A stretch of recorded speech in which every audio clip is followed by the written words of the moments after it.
Africa is on the boil again. We are once again seeing a lot of youth leaders, also belonging to different political parties, once again on the streets. There is rampage and violence, as we've also seen against media houses in Bangladesh. We are joined by Dr. Rashed Al Mahmud Titumir. You are professor in the Department of Development Studies at University of Dhaka. Thank you so much for speaking with us today. Thank you for having me. This is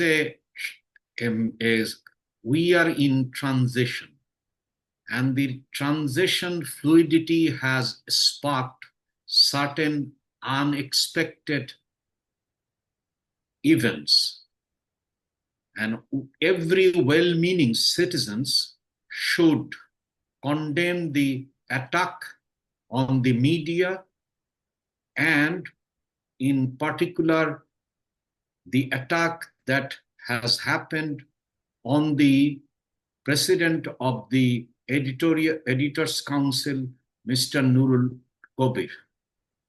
And everyone in Bangladesh thinks that this is a dark day for independent journalism in Bangladesh. And there are also certain unexpected and not to be recognized and not to welcome in our journey towards democratic renewal that has happened on the cultural establishment. Simultaneously, we must condemn the attack that has been steered by a certain section on Indian High Commission in different parts of Bangladesh. While we're talking of attacks on media publications, also the Indian High Commission, as you mentioned, what do you really see is the build-up? Is it just triggered by, the unfortunate shooting of the youth leader who participated in the 2024 student-led protests? Is it also a build-up of the last few months of angst amongst the young, particularly also the student leaders who themselves led the July uprising, as Bangladesh calls it, who are once again disillusioned? Some of them are participating in the protests as we see, yesterday, and what we are seeing in the next few days. How do you see, jobs, unemployment, economic crisis, the transition, as you mentioned, really becoming, the outlet and kind of a pressure valve that Bangladesh is once again experiencing? And are you You confident see, that the elections would really be held in February? Are we really seeing a big question mark on that? there is no question of any doubt about election, because as everyone would agree to the proposition that we need a democratic transition, and a democratic transition can ensure justice as well as reforms that people have aspired, and there are articulations of certain reforms, and all political parties agree to that. What is not acceptable is that a kind of an attempt to malign the spirit of July 24 people's uprising. There is a concerted, deliberate attempt to derail the aspiration of the people for a democratic transition. And second point, which is a moot point that you have alluded to, is that the whole movement was against discrimination.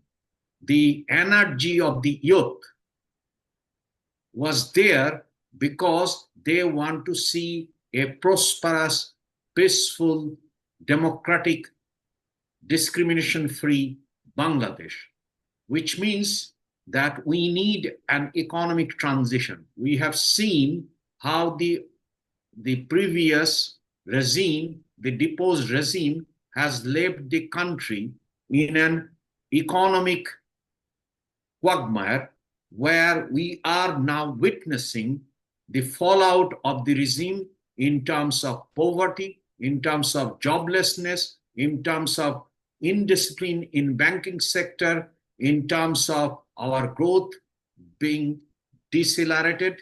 So we need a transformation, and that could be ensured by having a free and fair participatory election. So no matter whatever group, they might have certain agenda in their mind, but the nation is united and resilient enough to thwart those conspiracies. While you refer to participatory elections and free and fair elections, we are also looking at a situation where they're not inclusive. Is that the trigger point also for the fresh violence? Because we are seeing political violence driving Bangladesh to the edge right now. You see, we are in a transition, and this should be seen as a battle of ideas. This should not be seen as a violence ridden. You can't achieve anything out of violence. And that really is a contrary to the July aspiration. And what we want to see that a festive election. And that's what, if you ask anyone on the street, they would be saying that we didn't have any election since, even someone would call it since 2008. So we would like to see people are participating, democracy is restored. So that is the thinking of most of the people. But there are certain quarters who would like to see that this process is derailed, but they won't be able to succeed in that process. Because if you see that how the nation has really come in terms of having shown their solidarity to these major newspaper attacks, to the attacks of the cultural establishment, and most of the parties have given their statement where they have condemned the violence. Because as we all know, the legitimate monopoly of violence is state power. Yes, we are also aware of the fact the current interim government have not been able to act the way people wanted them to act. While you refer to the interim government and this 1.5 year period of the Yunus administration, not much could have really been achieved in terms of reforms. It is, of course, the responsibility of the elected government that would take up many of these reforms. Now, when we're looking at the attacks on the media houses, who have also been there in the forefront of the aspirations that you mentioned of the youth during the student led protests, who would be these fringe elements who are now targeting the same media houses who have also given them the voice in the last 1.5 year? What has really triggered this sentiment? You see, these are relics of the past. These are the people who do not want to see Bangladesh moving forward. These are the people who do not want to see Bangladesh marching ahead with democratic processes, institutions acting in people's interest. So these elements, as you have noticed, that the resilience of Bangladesh would always dwarf this section. These elements are forces that are against the aspiration of the people. And since they know it, so they want to create bottlenecks for holding elections because they know for sure that they would be defeated. And that is their fear. So they are doing it out of fear so that they could create an instability where they can and and gain, and these perpetuator can really benefit out of those kind of instability. So far, do you think the response of the UNIS administration has been sufficient in terms of handling the situation right now? And do you The really current think the that they current will be able to administration steer has, the country towards normalcy, or at least a semblance of normalcy, to be able to hold participatory elections? you see, we would like to have a fair election, and as everyone would acknowledge the fact that the response of the interim government is not satisfactory. That doesn't mean that there would be any shade of doubt about it, because most of the political parties are active. They are coming, they have already declared the candidates. They are doing all kinds of election campaigns.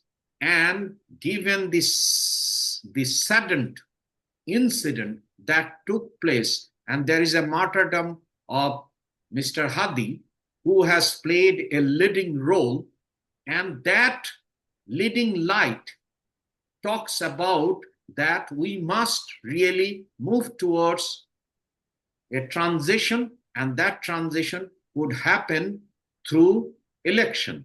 So there is a consensus, there is an agreement, and there is people's aspiration, and people are behind it. So it would be very difficult to take it in different directions. They are defeated. Simply, they are defeated. You mentioned that most political parties are out now preparing for the campaign in the next few weeks and months. Do you also see certain political forces pushing back? One, because of course there is an element of uncertainty, given the fact that the elections are being held in February, and there were a lot of dissenting voices who didn't want the elections in the manner early, and there was a lot of debate around it initially. And the Awami League, of course, cannot participate in the elections. So we do see The, political forces being charged at this time, and certain elements may be driving the country in another direction. Do you really see involvement of political forces in this entire chaos and you violence see, today? the shadows of uncertainty is over. And that's why they are giving their last bite, because they couldn't do it. And since they couldn't do it, they have uh, been doing things which is going against them.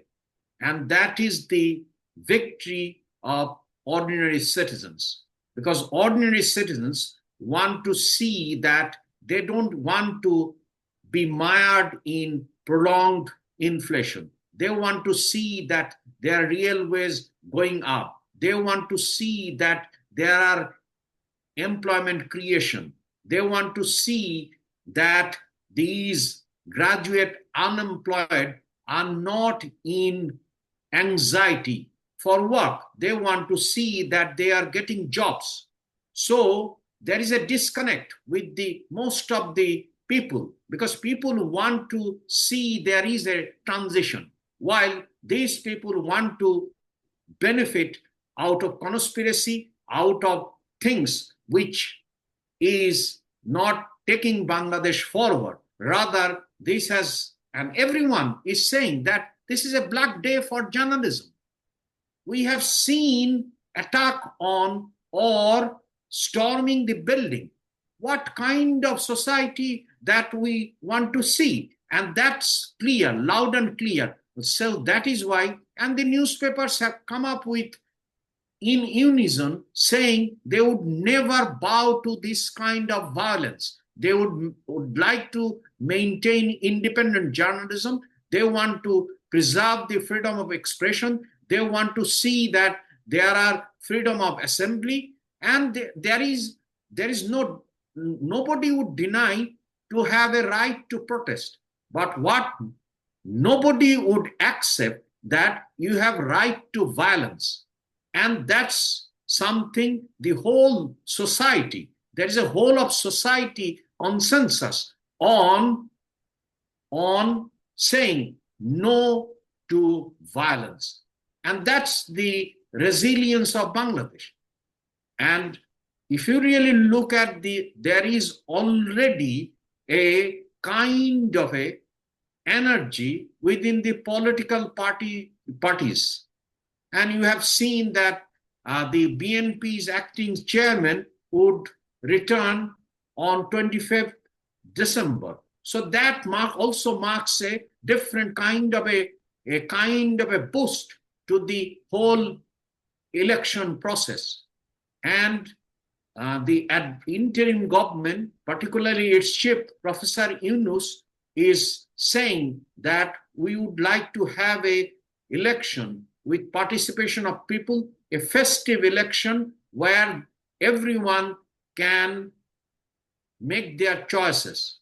When there are calls for justice on the streets today in Dhaka, we also are hearing a lot of anti-India sentiment coming forth, where, of course, there is no evidence right now, but the allegation that are being made is that the assailants of the youth leader would have possibly crossed the borders.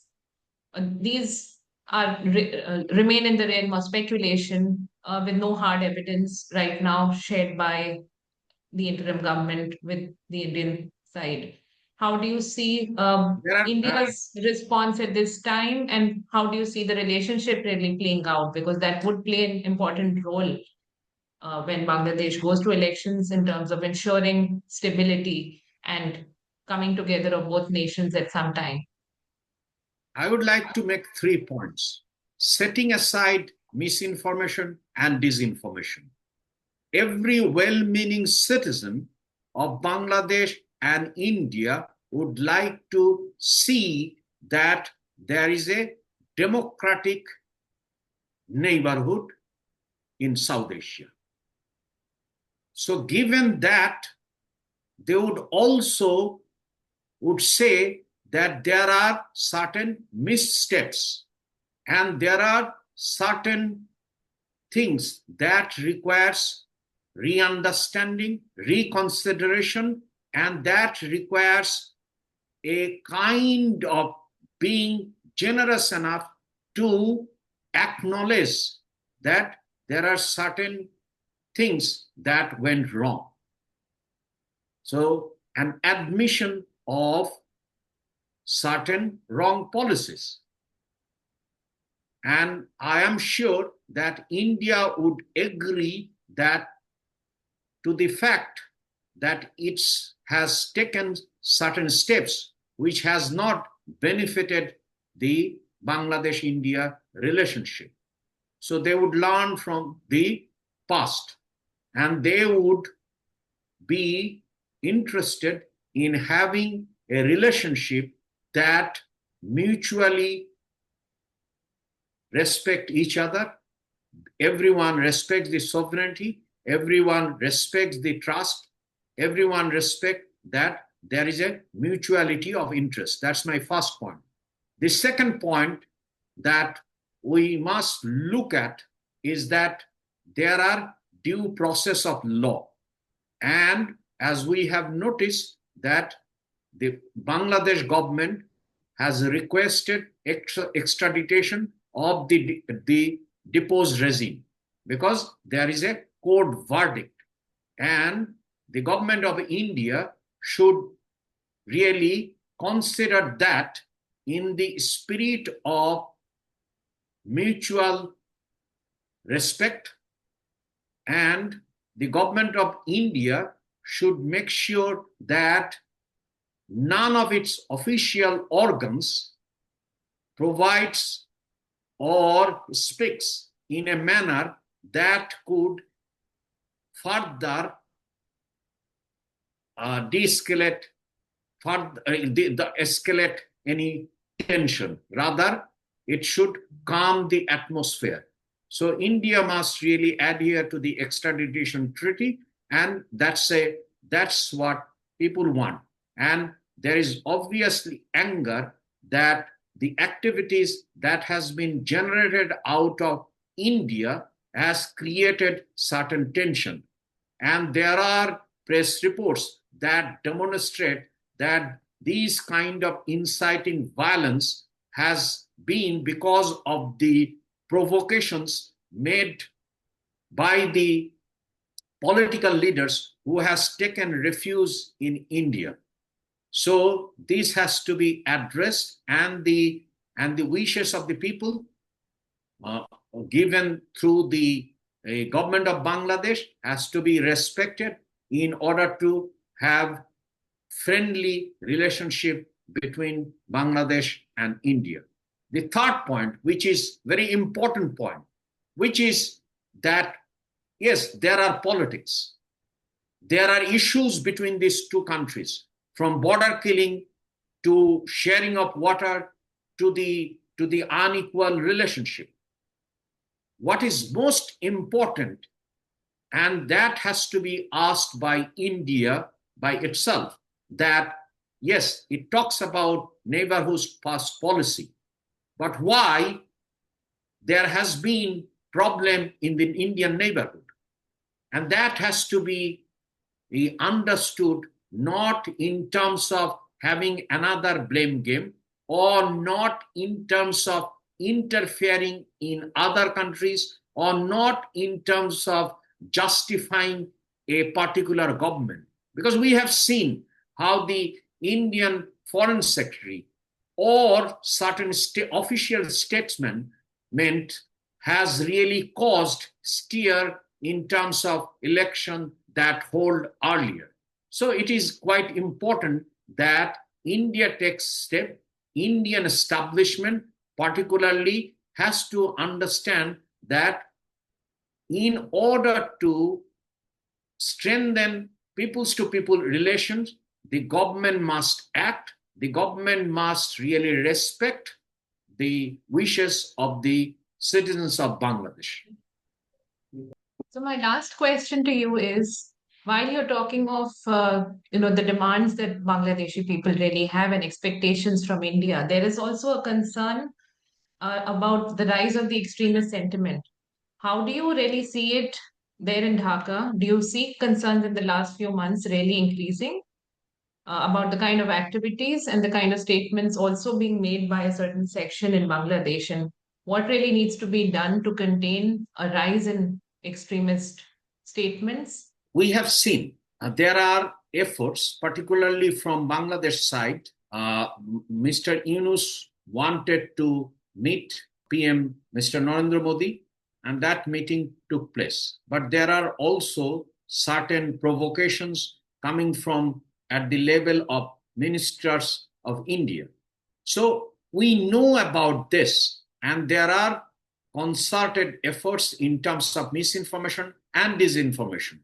But having noting those things, what is best interest? What do the people of both Bangladesh and India want? They want to see that there is a mutual respect, there is a mutuality of interest, and there is a mutuality of friendship. And for that bigger cause, what we need is to really to have dialogue, to have conversation. And that conversation must happen and must ensure that the issues that has created the tension has to be resolved. And unfortunately, as it sounds, but which is the reality, that there are provocations coming from Indian side.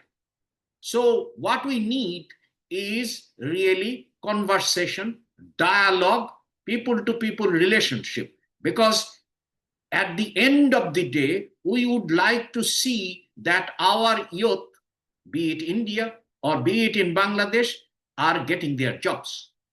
They are having a life, a decent life. We want to see that you can't have Indians map drawn without having Bangladesh maps drawn. What does it mean? It means that we are bound by geography. We have a historical bonding, we have a civilizational links, and we have historic links. So there is a kind of an interest by well-meaning people not to have any kind of provocations, be it from the state apparatus, be it from the quasi government think tanks, be it from think tanks, be it from media. So we need to talk more, we need to engage more. Yes, there are differences, and everywhere in the world there are differences in neighborhood. But what people don't expect that a particular country dominates over the other. So, what is required? We need to see that South Asia is having a prosperous transition, and that's in the interest of India. Why would there be any kind of provocation from Indian side? And simultaneously, why should there be any kind of rebuttal from Bangladesh side? So there are issues, and let's really recognize those issues are there, and have a dialogue, and that could happen as we all expect. There would be democratic transition, but India has to really act on, because India cannot have a foreign policy which only supports a particular party. India cannot have a neighborhood where it wants to dominate. And that's not the aspiration of well-meaning citizens of the both countries. They want to see and they want to move on with equal partnership, with equal friendship. They want to see that we move forward, and so that we have a peaceful, prosperous rise of Bay of Bengal. While we continue to track the democratic transition in Bangladesh, we will hope to join you again to get your views. Thank you so much, Dr. Rashid, for joining us and speaking with the week. Thank you for continuing this discussion. And the more we discuss, the more we reach for better settlement. And that's what people want.